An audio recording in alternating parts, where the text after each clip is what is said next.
You've probably seen the image. A little girl with a massive, infectious smile, dancing as her bow flies across the strings of her violin. Her stage was the sun-drenched pavement of Santa Monica.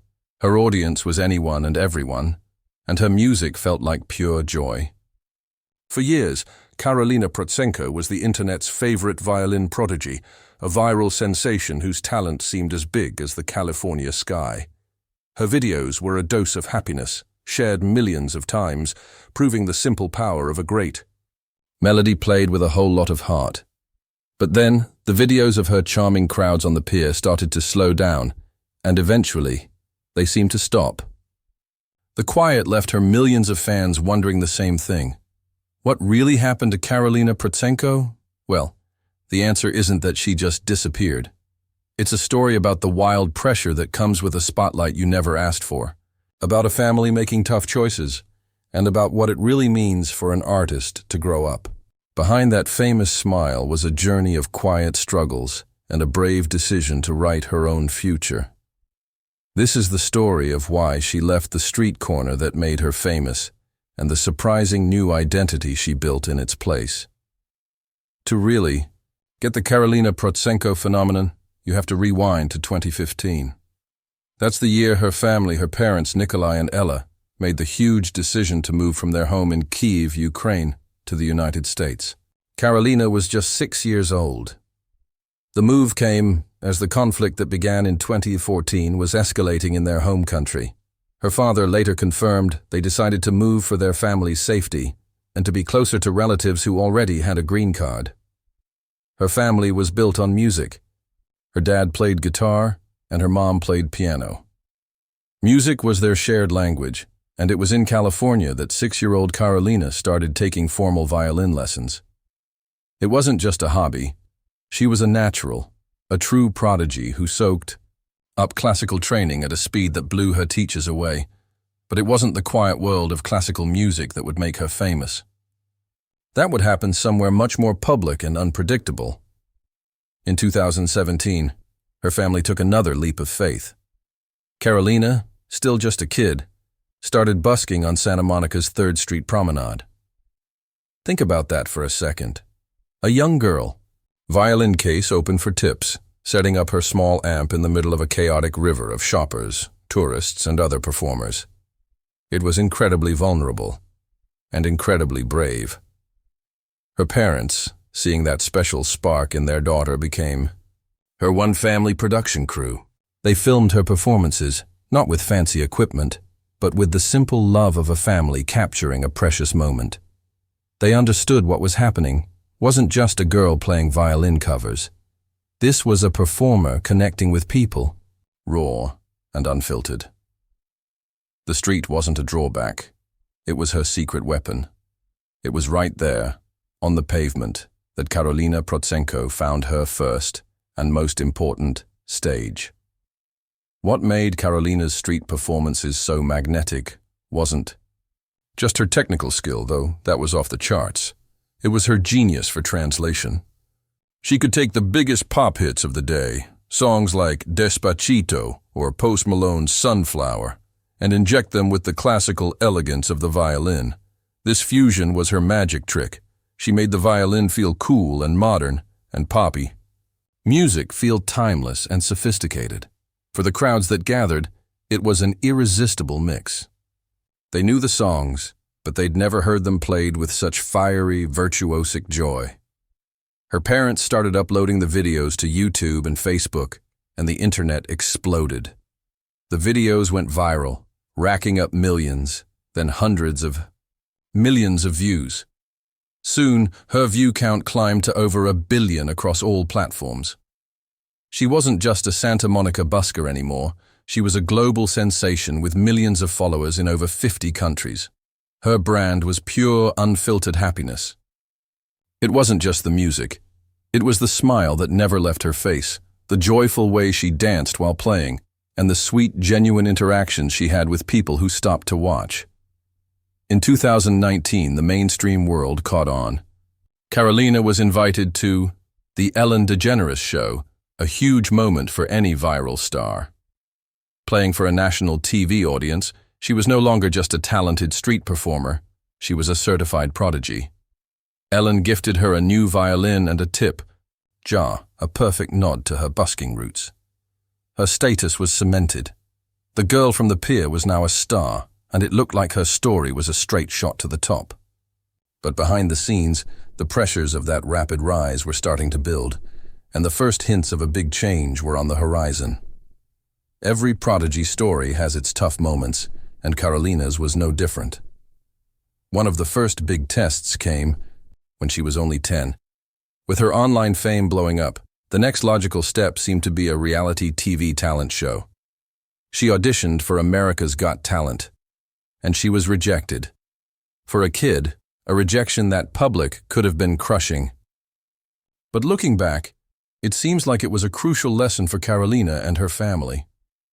Instead of giving up, they doubled down on the one thing they could control: her own platform. That experience probably taught them a valuable lesson. Why chase the approval of industry gatekeepers when you can build a direct, real relationship with your own audience? Her YouTube and Facebook channels weren't just a stage. They were her own record label, PR firm, and TV network, all in one. She didn't need a panel of judges. She had millions of fans around the world telling her she had talent every single day. But sticking to that path had its own grueling set of challenges. That carefree image of a girl playing on the street hid a tough reality. Busking isn't just showing up and playing. It's dealing with permits, unpredictable weather, and your own safety in huge crowds, all while hauling heavy equipment back and forth. For a growing kid, performing on hard concrete for hours at a time takes a serious physical toll, and the very thing that made her famous, being so accessible to the public, was starting to become a problem. As her fame grew, so did the crowds. What began as a small circle of people could quickly turn into a huge mob, creating security issues a family just isn't equipped to handle. The spontaneous joy of busking was turning into a high-stress operation. The pavement that launched her career was starting to crack under the pressure. The freedom of the street was, ironically, starting to feel like a cage. Beyond the physical grind, a much heavier pressure was building, the psychological weight of growing up with the whole world watching. Karolina's childhood was basically being live-streamed. Every performance, every fan interaction, every candid moment was filmed, uploaded, and analyzed by millions. Most kids get the privacy to be awkward, to make mistakes, to figure out who they are. She had to do it all while keeping up the perfect, always happy persona that had become her brand. That infectious smile was her trademark, but being expected. To beam with joy all the time is an exhausting job for anyone, let alone a kid navigating her teen years. How do you have a bad day when you're supposed to be a symbol of happiness? How do you feel shy when the world expects you to be a born performer? These are the silent struggles that never make it on camera. While she went to school and had the full support of her family, her life was anything but normal. Making friends, going to school events, or just having a quiet day were all seen through the lens of her incredible fame.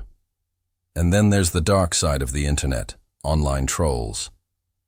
While most comments were overwhelmingly positive, the harsh words of a few. Critics can hit a young person hard. Her journey through those years shows just how resilient she is. She learned to filter out the negativity and use criticism to get better. But the truth is, she was walking a tightrope, balancing a global career with just trying to be a kid. The carefree girl on the pier was now a teenager, running a complex business, a public brand, and her own personal life. It was a weight that would eventually force a major change in direction. Before we get to where Karolina's journey took her next, and the incredible transformation she's made, take a second to think back. If you remember her early videos from Santa Monica, let us know which performance was your favorite in the comments. And if you're enjoying this look behind the scenes, make sure to subscribe for more stories you thought you knew. While Karolina was dealing with the internal pressures of fame, the outside world was changing in a way that hit close to home. As a native of Ukraine, born in Kyiv, The ongoing conflict that had led her family to move to the U.S. became a deeply personal issue, especially with family still living there during the invasion. This wasn't some distant headline for her. It was her birthplace, her heritage.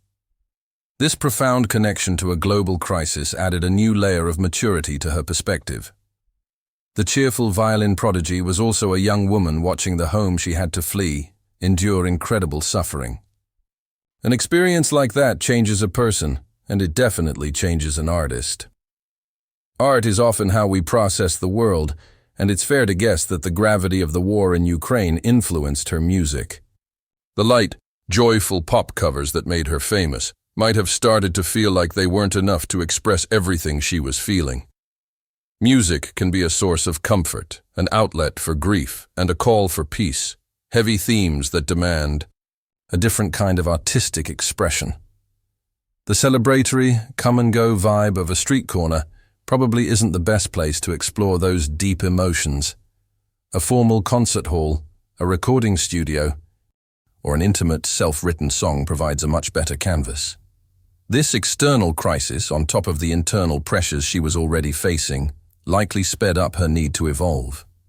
It was another powerful reason pushing her away from the happy-go-lucky image of her early years and toward a more mature, thoughtful, artistic identity. Her music had to grow with her, and her stage had to change to make room for that growth. So no, Karolina Protsenko didn't just vanish. She transitioned. Her move, away from constant busking, wasn't a retreat from her career. It was a strategic and logical step up. She was deliberately moving from the street to the stage, from viral videos to polished professional productions. This evolution was clear in the new direction she took. She started doing high-level collaborations with other acclaimed musicians, like Italian saxophonist Daniele Vitale, expanding her musical range and global reach. More importantly, she began performing in formal concert settings. She appeared with classical ensembles like Orchestra Nova LA and even performed at a masterclass for the Los Angeles Chamber Orchestra, signaling a deep commitment to her classical roots. At the same time, she was becoming a serious recording artist.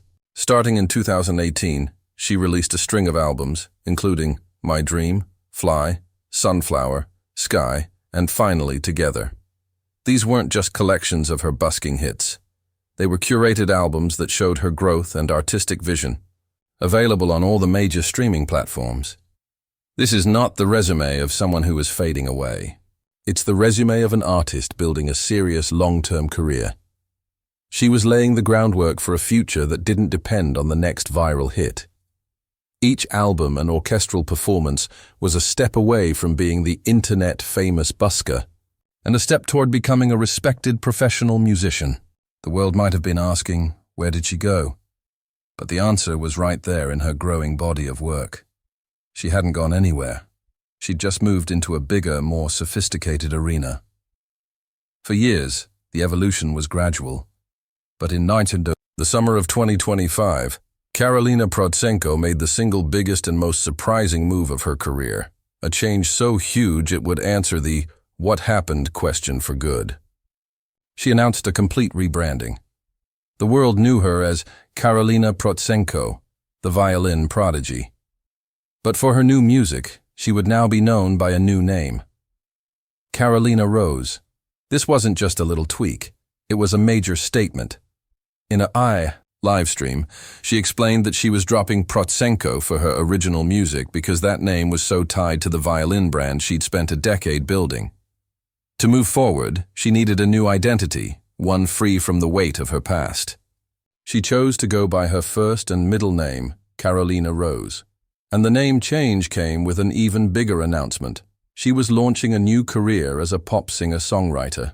The violin would always be part of her, she said, but it wouldn't be her only focus anymore.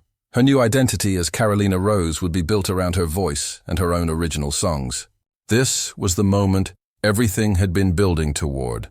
The desire for artistic control, the need for more personal expression, and the natural evolution of a multi-talented artist. To kick off this rebirth, she announced her debut single as Karolina Rose, a song called Advice, set for release in August 2025. She shared that she'd written the song during a tough time a year earlier, confirming that her new music would be a way to share her own stories and emotions.